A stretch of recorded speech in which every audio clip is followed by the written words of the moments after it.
Deda do të ftoja këtu afër meje Klea Kalotin me shumë duar trokitje.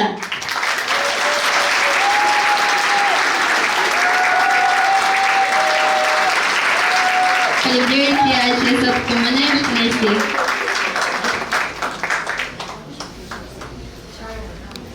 Të nderuar të pranishëm, të nderuar miq dhe aktivist. Sot jam këtu jo si modele, por si një grua që beson se bukuria e vërtet fillon aty ku fillon liria, dinjiteti dhe siguria e çdo gruaje. 25 nëntori është një ditë e cila na kujton se pavarësisht dritës, suksesit apo pozicionit që mund të kemi, dhuna ndaj grave mbetet një plagë që prek çdo shtresë, çdo profesion, çdo familje.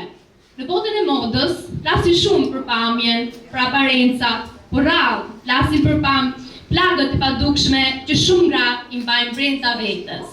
Ka gra që buzëqeshin në fotografi, por shajnë në heshtje. Ka gra që ecin në pasarela me vetbesim, por që në realitet luftojnë me dhunën, frikën apo manipulimin. Unë dua të flas për to. Dua të flas për çdo grua që ndihet e vogël, për çdo grua që është e lënduar, për çdo grua që ka bindur veten se nuk ka vlerë. Dua të them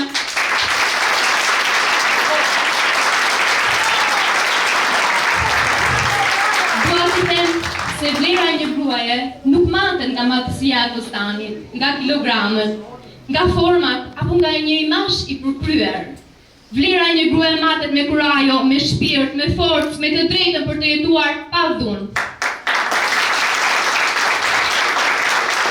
Sot dua të flas për gratë shqiptare, për nënat që sakrifikojnë, për motrat që na mbështesin, për vajzat që rritën me ëndra të mëdha. Ne kemi detyrim të lëmë atyre një shoqëri ku dhuna nuk konsiderohet normale, ku frika nuk është pjesë e rutinës, kur heshtja nuk është zgjedhja e vetme. Mos e ulni kokën, nuk jeni vetëm. Dhuna nuk është trupi juaj, trupi është i atyre që e ushtrojnë. Nuk jeni të drejtë, të jeni të sigurta, të dashura dhe të lira. Dhe dua t'i drejtohem burrave. Mbështesini gruan. Dëgjojeni, mbrojeni, edukoni, dhuna nuk është forcë. Është dobësi. Forca e vërtetë është respekti. Sot dhe çdo ditë le të jemi bashkë kundër dhunës. Le të jemi zëri që nuk heq. Le të jemi drita që i ndryqon rrugën çdo gruaje drejt lirisë dhe dinjitetit.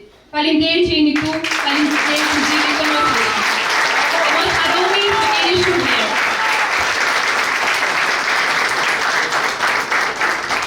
Faleminderit Klea.